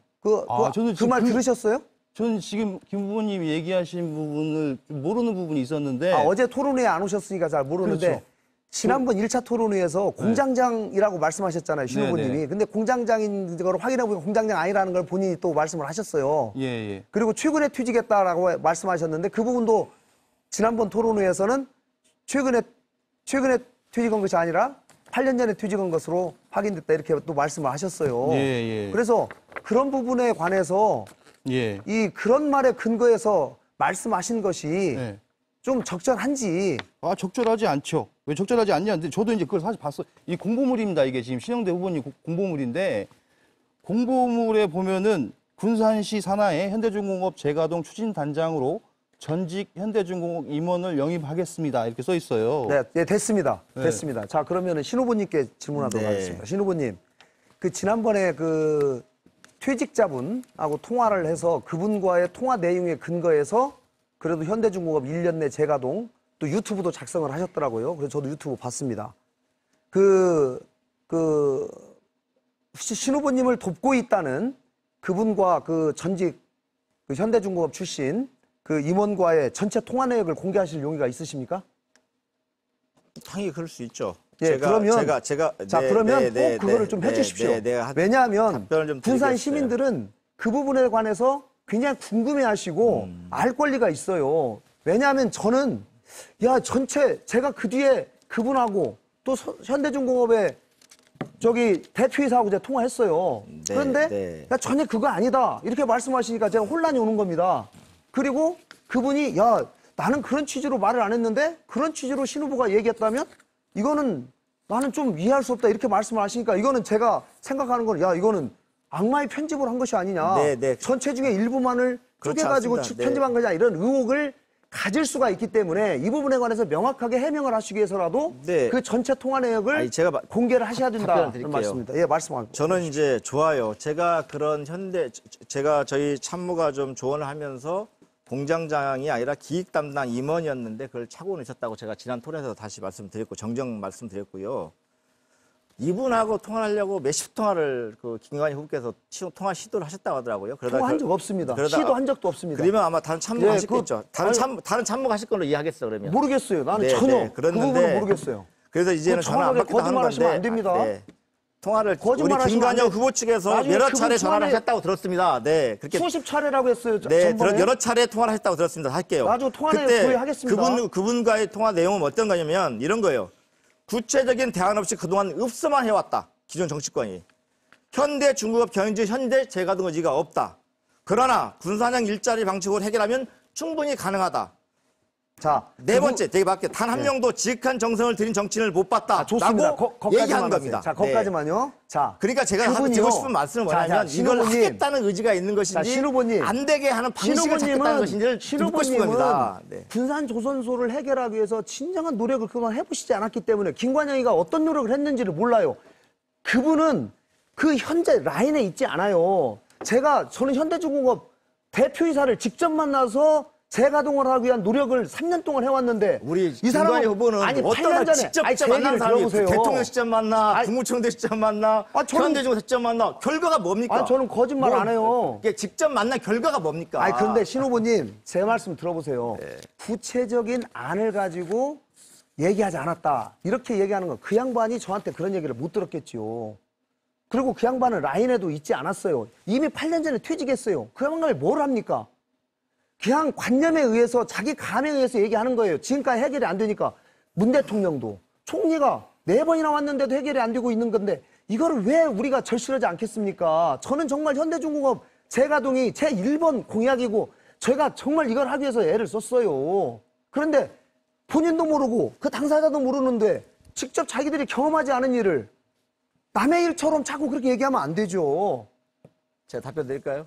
말씀하십시오. 후보님, 김관영 후보님, 그냥 만나서 얘기하고 왜 제가도 안 된다고 하는 게 되겠습니까? 대통령한테 제가도 시켜달라면 되겠습니까? 그렇게 안을 갖고 말씀드렸습니다. 말씀하시고 도하고도 해보하고 예. 시하고도 해보했어야 될까요? 미리 지금부터. 다 했습니다. 시간이 뭘 했어요? 이미 다 했어요. 아무 드러난 게 없는데요. 시간이 얘기한 다 내용이. 됐습니다. 아십니까? 시간 제가 다 나중에 됐고요. 다 8분 다 알려드릴게요. 지났고요. 이제 바로 이어서 이 토론을 해주시면 되겠습니다. 신영대 후보께서 8분 동안 주도권을 갖고 계십니다. 네.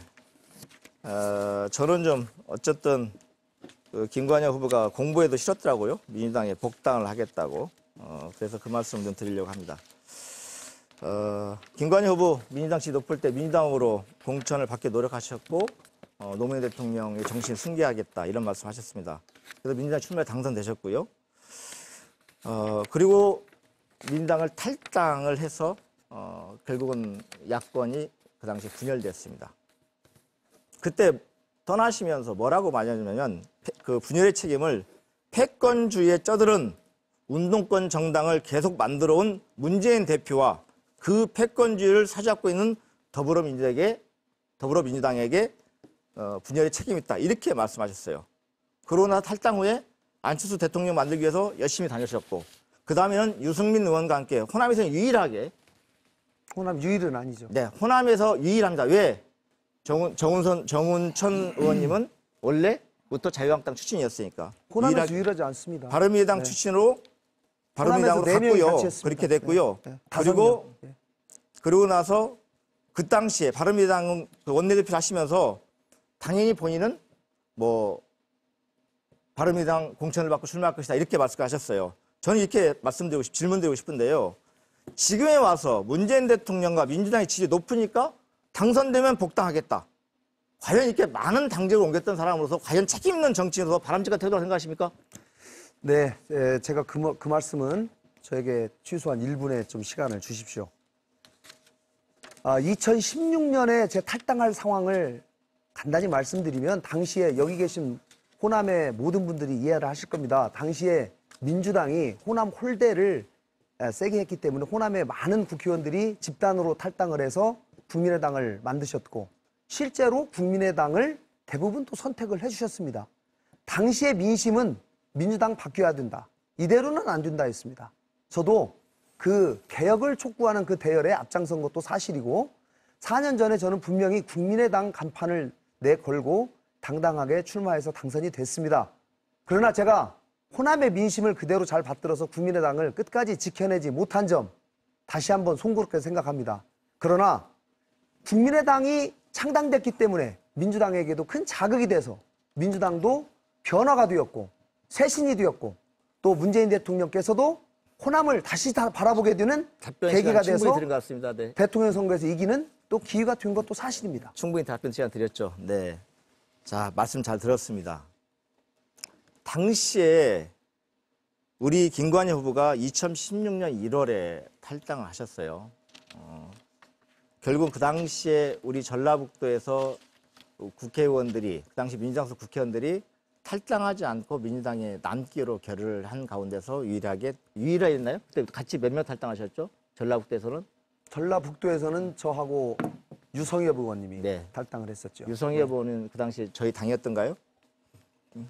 당연히 민주당이었죠. 네. 민주당이었다가 탈당하셨는데 결국은 그런 압박, 김한길 그리고 안철수의 압박에 어쩔 수 없이 결국은 보름 후에 문재인 대표가 결국은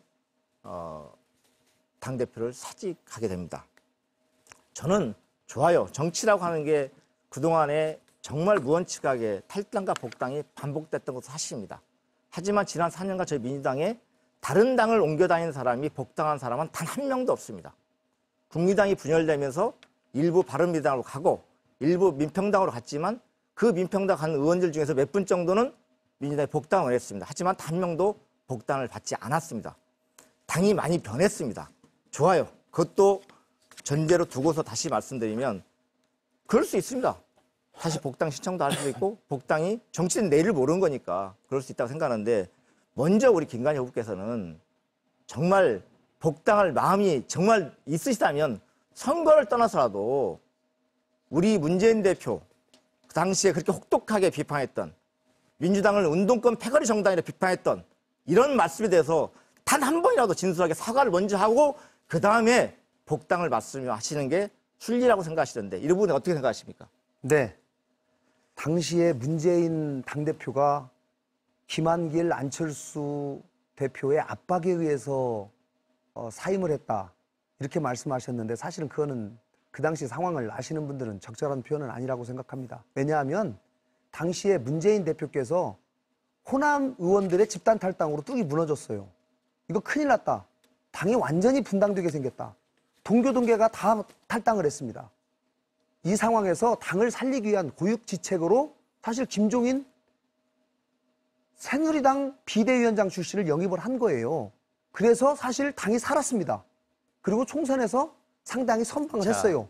그러니까 그 상황은 문재인 대통령이 사과할 사실 저는 의향이 전혀 없다는 말씀이신 상당히 건가요? 잘한 것이라고 저는 판단을 하고요. 김관영 의원님 말씀 자, 제가 그 질문에 말씀을 답변하시죠. 드리겠습니다. 네. 제가 민주당을 떠나서 그동안 국민의당 여러 일을 거쳐서 지금은 무소속에 있습니다. 이 과정에서 마음의 불편함을 느끼셨을 또 저를 맨 처음에 지지했었을 민주당을 지지했던 군산시 유권자 그런 분들에게 마음의 부담과 상처를 드린 점에 대해서는 제가 죄송하게 생각합니다. 그렇기 네. 때문에 네, 지금은 마무리하시죠. 네, 제가 집권 여당 제 주도권 토론이니까 네, 그 정도면 힘을 답변 보태드리는 드리는 그런 의사결정을 하려고 하는 겁니다. 네, 그렇게 군산 해서 시민의 뜻에 따르겠습니다. 어쨌든 늦게라도 저는 이 사과가 먼저 한 다음에 복당을 하셨다는 게 복당 선언을 하신 게 맞다고 생각해요. 정적 편의도 선후가 있는 겁니다. 본인의 과거 행보에 대해서 본인이 과거 말한 거에 대해서 책임을 지면서 말씀하셔야 된다고 생각합니다. 제가 네, 조금만 더 아니, 답변을 드리겠습니다. 제가 실컷 토론인데 예. 자꾸 말을 끊으시면 예. 이거 아닌 것 같아요. 예의는. 아니, 네. 답변할 시간을 좀 네. 주십시오. 똑같은 말씀이고 결론 낸 거니까 이렇게 말씀드릴게요. 그리고 아까 그 공약 얘기 하셨는데요. 다 제가 안 됐다고 말씀드렸더니 이렇게 안 됐더니 이건 하고 있다. 좋아요. 인정할게요. 그러면 이걸 지금도 추진 중에 있다라고 말씀하세요. 네. 지금 언제까지 추진합니까? 사실은 자. 아까 잠깐만 내 말 질문 드릴게요. 23만 개 일자리. 아니 새만금 개발 특별법에 내국인 출입 카지노가 들어간 개정 법률이 통과돼야만이 가능한 일자리예요. 그러니까 그게 공약을 된다는- 하는 거죠. 아니 그러니까 하겠다. 공약을 어떻게 국회의원이 되면 될지 안 하겠다. 될지도 모르는 공약을 4년 내에 법안이 통과 못 시킨 것도 많잖아요 지금. 아니, 그걸 이렇게 후보님, 시민들 현혹시키면 안 후보님. 되는 거 생각합니다. 제 말씀 후보님 듣고 지금 답변하세요. 현대중공업 재가동 됐어요? 그러니까 제 말씀은 1년 내 재가동 시키겠다고 하고 김관영 후보님, 약속했잖아요. 김관영 후보님 그런 결기라도 있어야 된다는 말씀 드리는 거예요. 아니, 저도 아니면 법을 8년 동안 통해서 결기를 아무것도 가지고. 것이 없으면서 또 공약을 하고 추진 중이고 제가 왜 이렇게 얘기하면 다 말씀드릴게요. 시외버스터미널 지금 협상 중이고 마지막 협상 중이고요. 협상을 도대체 자, 서해안 철도 말씀하시는데 지금 건설 중입니다. 그게 전북대병원 지금 토지 매입 중이에요. 새만금 복합리조트 법 이미 내 있고 지금 제가 이번에 아니, 만약에 5월 달에 예. 다시 한번 노력해 보겠습니다. 아니 예. 그 법안 어차피 20대 국회 끝나면 폐기될 법안인 거고요. 폐기되면 다시 내서 군산 해놨잖아요. 전북대병원 그 추진 내용들 또 땅비 끝난 것도 제가 시장 건너돼서 그 부지를 옮기자고 선언하면서 아니, 신 후보님, 아니 그걸 말 어떻게 좀 끊지 마세요. 지역위원장님이 예의 없이. 하십니까? 국회의원이 다 했죠. 네, 시간이 다 됐습니다. 다음에는 공통질문 두 번째 순서입니다. 새만금 개발이 시작한 지 30년이 넘었죠. 근데 여전히 해자리 걸음입니다. 접근성, 배후시설 모두 문제라는 지적 계속되고 있지만은 획기적인 개선책은 안 나오고 있습니다. 새만금 개발 해법에 대해서 의견을 주시기 바랍니다. 순서에 따라서 김관영 후보께서 답변을 해주시기 바랍니다. 네, 새만금 개발이 촉진되기 위해서는 저는 두 가지가 꼭 필요합니다. 먼저 내부 기반 시설이죠. 지금 추진되고 있는 공항, 철도, 도로, 신항만 이런 것들이 하루빨리 완성되어서 기초시설이 다 완비가 돼야지 기업들이 들을 수 있는 겁니다. 두 번째는 새만금이 워낙 땅이 넓기 때문에 새만금을 본격적으로 가동시키기 위한 소위 마중물이 필요한데요. 제가 그동안 그 마중물을 복합 리조트라고 말씀드린 겁니다. 복합 리조트를 아까 신 후보님 도박장이다 이렇게 표현하셨는데 복합 리조트의 개념을 모르시고 하는 말씀입니다. 이 말씀은 복합 리조트의 개념은 전 세계적으로 인테그레이티드 리조트, IR입니다.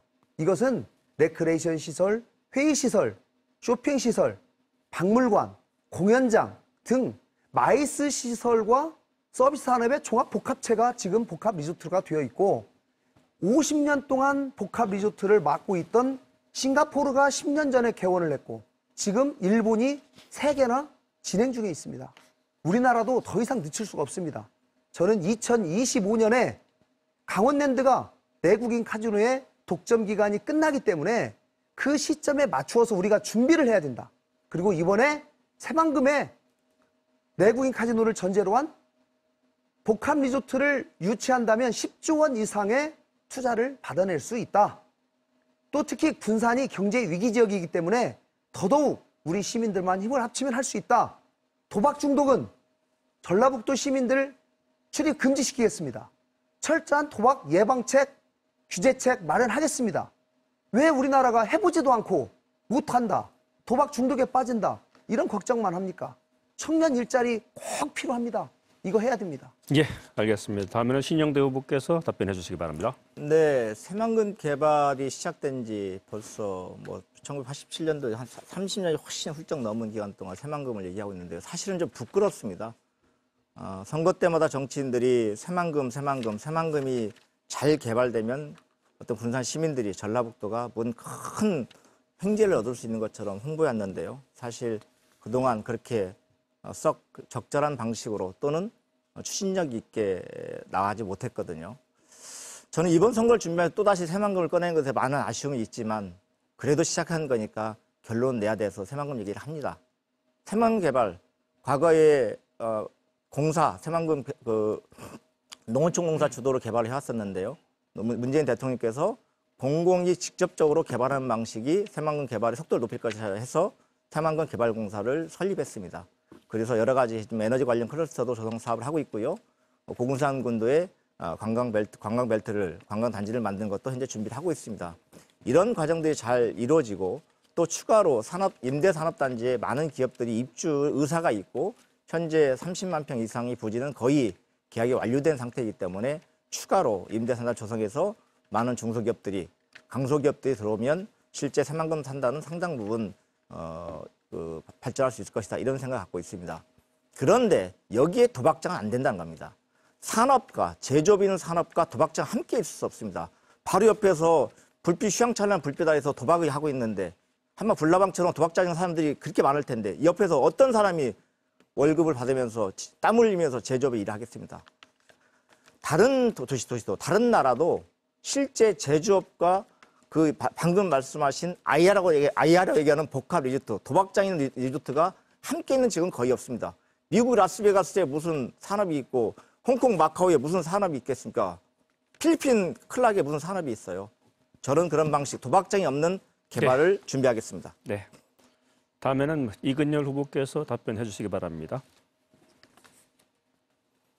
예, 그 새만금 얘기가 또 나옵니다. 이제 사실 저는 지금 현재 군산 국회의원 후보 토론회에는 새만금 개발 같은 문제는 중요하지 않다고 봤습니다. 근데 질문을 주시니까 어쩔 수는 없는데요. 새만금은 원래 뚝을 만들 때는 그 뚝 밑으로 도로를 만듭니다, 원래. 그런데 새만금은 뚝 위에 도로가 있죠. 왜 그럴까요? 원래는 그 목적이 아니었는데 3천억을 들여가지고 관광도로 목적으로 위에다 도로를 만들고 밑에 도로가 또 있는 거예요. 근데 저희는 밑으로 잘 안 다니고 위로만 다니죠. 왜 본래 목적이 관광 목적인데 좀 다른 얘기긴 합니다. 제가 새만금 개발과는. 근데 현실적인 얘기를 전 드리고 싶어요. 그 일대에다가 낚시를 할 수 있게 하거나 이렇게 하면은 낚시 TV도 있잖아요. 사람들 엄청 옵니다. 제가 어제 알아봤어요. 거기에서 낚시하면은 요즘에는 갑오징어, 삼치, 갈치도 잡힌대요. 작년부터는 갈치도. 가리비, 해삼 이런 것도 채취해서 지금은 다른 타 지역에서 와서 불법 채취해 갔답니다. 왜 이 말씀을 드리냐면 기본적으로 그 주변이 활성화가 되고 공장 들어오면 활성화됩니까? 돈이 있어야 공장들이 또 들어오죠. 그럼 먼 나라 얘기고 지금 군산 경제를 현실적으로 바라본다면 그 주변이라도 살려야죠. 그리고 실제로 1억 2천만 평 땅 그거 할 때는 피해본 어민들한테 수익의 10분의 1을 주게 돼 있잖아요. 안 주잖아요. 그 주변 그런 거라도 하게 해서 낚시가 그냥 보통 아닙니다. 낚시한다고 그러면 사람들 엄청 올 거예요. 그런 걸 동네 그 주변 어민들한테 나눠주는 이런 식의 하나하나 작지만 보기에 좀 너무 미미하지만 그런 것부터 하면 안 됩니까? 네. 다음에는 세 번째 공통 질문입니다. 군산항은 항구 도시인 군산의 지역 경제 발전을 견인하고 있습니다. 현재 군산항 발전의 가장 큰 저해 요인은 무엇이라고 보시는지, 또 이를 타개하기 위한 대책은 또 어떤 것들이 있다고 보시는지 말씀해 주시기 바랍니다. 신영대 후보부터 답변해 주시기 바랍니다. 네, 실제 새만금 신항을 강봉균 의원님 시절에 처음 추진했었는데요. 이때 추진할 때만 해도 어떤 의미였냐면 군산항이 실제 준설토가 토사가 쌓여서 배가 입출하기 어려우니 대형 선박이 입출하기 어려우니 이걸 새만금 신항을 통해서 해결하려고 했던 건데 지금 새만금 신항도 사실은 김제에 뺏길 위기에 있습니다. 그 말씀 먼저 드리고요. 사실 지금 군산 항만의 가장 큰 문제는 뭐냐면 배가 들어올 수 없어요. 상시적으로. 썰물 때는 배가 큰 2만 토크 선박뿐만 아니라 그 적은 그 아래 선박들도 접안할 수가 없어요. 그러니까 배가 와서 물이 들어올 때까지 기다렸다가 배가 들어가서 하역을 해야 되거나 짐을 실어야 되거든요. 그럼 불편하잖아요. 그리고 수심이 낮으니까 결국은 평택에다 짐을 1차 푸고 또 내려와서 군산에 푸고 이렇게 상시적으로 하역이 불가능한 이 항에 어떤 선주들이 올 수 있겠습니까? 사실은 불편하잖아요, 사실. 그래서 향후에 근본적인 것은 상시적으로 입출항을 가능할 수 있도록 하려면 어떤 준설이 먼저 돼야 됩니다. 이게 준설을 땜빵식 준설했거든요. 조금 쌓이면 더 퍼내고 했는데 이게 점점점 쌓여서 준설도 더 많이 쌓여서 더 못 들어오고 있어요. 그래서 제가 국회에 당선되면 군산 신항만의 준설 부분을 좀 더 예산을 많이 투자해서라도 깊이를 좀 더 높이 최하 13.5m 마이너스 13.5m 정도 확보를 해야 된다고 생각하고 있고요. 두 번째는 화물입니다. 평택과 또는 당진과 군산시, 인천이 똑같이 경쟁할 수 없는 구조이기 때문에 군산은 중고 자동차 또는 풍력의 블레이드랄지 이런 특화된 몰동량들 확보해서 이걸 통해서 군산을 활성화시키는 방식 이런 것들이 복합적으로 좀 고민될 필요가 있다 생각하고 있습니다. 예, 다음에는 이근열 후보께서 답변해 주시기 바랍니다. 네, 이 질문도 조금 전 개인적으로 식상합니다. 네. 2년 전에 똑같은 질문이 군산시장 후보 토론에 똑같은 질문이 있었어요. 신 후보님이 제가 그때 한 말 똑같이 하신 거고 제가 그때 안 한 말만 드릴게요. 군산항은 수심이 얕아서 큰 배들이 못 들어옵니다. 그렇기 때문에 수심 확보를 해야 되는데 준설이 필요하죠. 연간 몇백억씩 해수부에서 지원을 해서 합니다. 근데 이제 그 방법이 중요한데 사실 이 준설을 하는 방법, 준설토를 처리하는 내용이 굉장히 중요해요. 그것만 되면 그 다음은 이제 더 얘기를 해볼 수가 있죠. 업체들이든지 거래처들이든지. 이 얘기를 가지고 제가 사실 김관영 후보님 처음 만난 게 제가 이거에 대한 사업 아이디어를 가지고 처음 만났던 건데 이거는 준설토를 벌일 수 있는 부지가 확보가 안 되면 아무 의미가 없어요. 돈을 아무리 투여를 해도 의미가 없습니다. 아무리 의미가 없어요.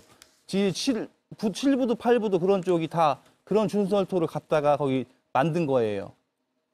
거기가 꽉 차가지고 더 이상은 이제 거기다 갖다 못 하는 거죠.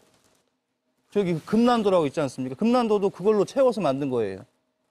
만들다 계속 높여도 더 이상 할 데가 없으니까 지금 군산항이 처리한 겁니다. 7부도 8부도 근처에 그런 장소를 만들려면은 돈이 1,600억 정도가 들어간다고 그래요. 이제 그런 부분에 대한 이제 돈 때문에 그때에서도 감사원에서도 그걸 거절을 했었고 그 부지 확보가 제일 중요해요. 근데 그 부지 확보를 몇 군데를 할 수 있어요, 군산에. 그런데 공무원분들이 잘 나서시지는 않더라고요. 부지 확보를 해서 준설토를 갖다 버릴 수 있는 부지 확보가 돼야 그 다음 준설이 되고 그 다음 영업이 되는 겁니다. 부지 확보가 안 되면 아무리 돈을 투입해도 의미가 없습니다. 예, 군산항 발전 방안에 대해서 후보들의 답변을 듣고 있는데요. 다음에는 김관영 후보께서 답변해 주시기 바랍니다. 네, 저는 세 가지를 말씀드리겠습니다. 첫째는 수심 확보를 위한 준설토. 준설을 위해서 제2의 준설 투기장을 만들어야 된다라고 하는 우리 이 후보님 말씀에 전적으로 동의를 하고요. 특히 지금 일하고 있는 농어촌공사와 해수청이 각각 영역을 나누어서 준설하고 있는데 서로 긴밀하게 협의를 해서 각각 구역을 효율적으로 준설해서 항해에 크게 도움이 되는 방향으로 준설하도록 해야 되겠다. 그리고 준설토를 자원화하는 방안도 같이 생각해야 되겠다. 두 번째는 물동량을 확보하기 위해서 GM공장 문 닫고 자동차 전용 부도가 지금 놀고 있기 때문에 이 부분을 중고차 수출 복합단지로 만들기 위해서 지금 노력하고 있는데요. 제가 이 사업을 하루빨리 완성을 시켜서 군산의 중고 승용차뿐만 아니라 중고 건설기계, 중고 농기계의 전국적인 수리센터, 수출센터를 만들고 이것에 관한 품질 인증센터 또 매매센터까지도 같이 만들어야 되겠다라고 생각합니다. 세 번째는 유통 물류입니다. 군산항에 대규모 냉동창고라든가 또 저장창고를 늘려서 군산항이 수산물의 유통의 본거지가 되는 역할이 꼭 필요하다. 이런 말씀을 드리고 싶습니다. 군산항에서 그동안 일하고 있는 군산항 노동자 여러분, 또 많은 하역 관계자 여러분들께서 정말 고생을 많이 하고 계십니다. 그리고 그분들의 노고에 대해서 정말 이 자리를 빌어서 다시 한번 감사드리고 이번에 군산항을 활성화하기 위한 그 내부적인 의사결정 기구 또 토론 집단도 있더라고요. 그래서 그분들의 의견을 충분히 수렴해서 군산항 활성화하는데 최선을 다하도록 하겠습니다. 네, 경쟁이 아주 치열한 선거인 만큼 토론이 아주 뜨거웠던 것 같습니다. 근데 시간이 벌써 다 됐네요. 네, 그래서 토론을 정리하면서 마무리 발언을 듣도록 하겠습니다. 시간은 각 후보들께 1분씩 드리도록 하겠습니다. 기조연설 순서 역순으로 하는데요. 이근열 후보께서 1분을 가지고 마무리 발언해 주시면 되겠습니다. 예, 지금 마지막이 되면 좀 그 기분이 그렇습니다. 그래서 오늘은 제가 좀 준비를 하나 해봤습니다. 예, 앞으로 더 힘들어질 군산 시민분들이기 때문에 제가 뭔가 위로의 말씀을 좀 드리고 싶었어요. 이제 그래서 그 응답하라 1988에 나왔던 노래를 제가 조금 들려드리겠습니다. 그대여 아무 걱정하지 말아요. 우리 함께 노래합시다. 그대 아픈 기억들 모두 그대여 그대 가슴에 깊이 묻어버리고 이 노래를 제가 들을 때 항상 생각하는 게 있거든요. 여러분들 너무 걱정 마시고요. 군산 파이팅이고 군산 시민 파이팅입니다. 네, 다음에는 신영대 후보께서 마무리 발언해 주시기 바랍니다. 사랑하는 군산 시민 여러분, 오늘 토론을 통해서 책임지는 정치가 얼마나 중요한지를 판단하셨을 겁니다. 지금 우리 군산시는 군산 시민의 희생을 대가로 키워달라고 요구하는 국회의원은 필요하지 않습니다. 고달픈 시민의 삶을 같이 아파하면서 오직 군산만을 위해 일할 국회의원이 필요합니다. 저 신영대가 그렇게 꼭 하겠습니다. 무소속 국회의원은 삼성이든 오성이든 아무 힘이 없습니다. 집권 여당 민주당을 이 3년간 지켜왔고 문재인 대통령과 함께해온 신영대가 할 수 있습니다. 중앙선대위원장을 맡고 계신 이낙연 전 총리께서 군산을 방문해서 현대중공업 재가동은 민주당의 약속이다라고 강조했습니다.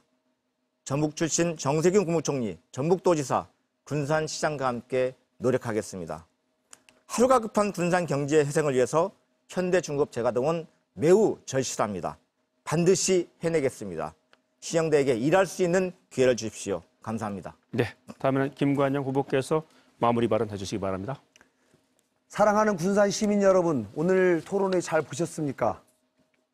자그마치 1억 원에 가까운 연봉을 받으면서도 출근은 본인 맘대로 했다라는 후보, 청와대에 불과 8개월 근무했던 후보, 시의원도 낙선한 이런 후보에게 엄중한 군산시의 국회의원직을 맡기시겠습니까? 저는 저의 민주당 복당에 제 의원직을 걸겠습니다. 반드시 복당해서 문재인 정부의 성공에 기여하도록 하겠습니다. 원내대표직을 버려서까지 문재인 정부의 옳은 일에 함께 해왔습니다. 군산의 아들, 군산의 자존심 김관영을 꼭 지지해 주십시오. 군산 경제 살려내고 대한민국 정치도 일하는 정치로 만들어내겠습니다. 감사합니다. 네, 오늘 노래까지 하시면서 뭐 후보들께서 고맙습니다. 장시간 열심히 토론을 해주셨는데요. 군산시와 전북 발전에 꼭 필요한 사람을 선택하는 데 큰 도움이 됐으면 좋겠습니다. 오늘 토론 방송은 중앙선거방송토론위원회 홈페이지와 유튜브, 네이버 TV에서 다시 볼 수가 있습니다. 또 KBS 홈페이지와 페이스북 그리고 유튜브의 KBS 뉴스 전북에서도 다시 볼 수가 있습니다. 이것으로 군산시 선거방송 토론위원회 주관으로 진행된 제21대 국회의원 선거 군산시 선거구 후보자 토론회를 모두 마치겠습니다. 내일 수요일 오전 10시부터는 정읍시 선거방송 토론위원회가 주관하는 제21대 국회의원 선거 정읍시 고창군 선거구 후보자 토론회가 또 밤 10시부터는 KBS 전주방송 총국이 주관하는 전주시 병선거구 후보자 토청 토론회가 잇따라 생방송됩니다. 유권자 여러분의 많은 관심을 당부드리겠습니다. 이어서 공직선거법 제82조의 2에 따라서 초청 대상에 포함되지 않은 국가혁명배당금당의 최순정 후보의 방송 연설이 있겠습니다. 지금까지 시청해주신 여러분 감사합니다.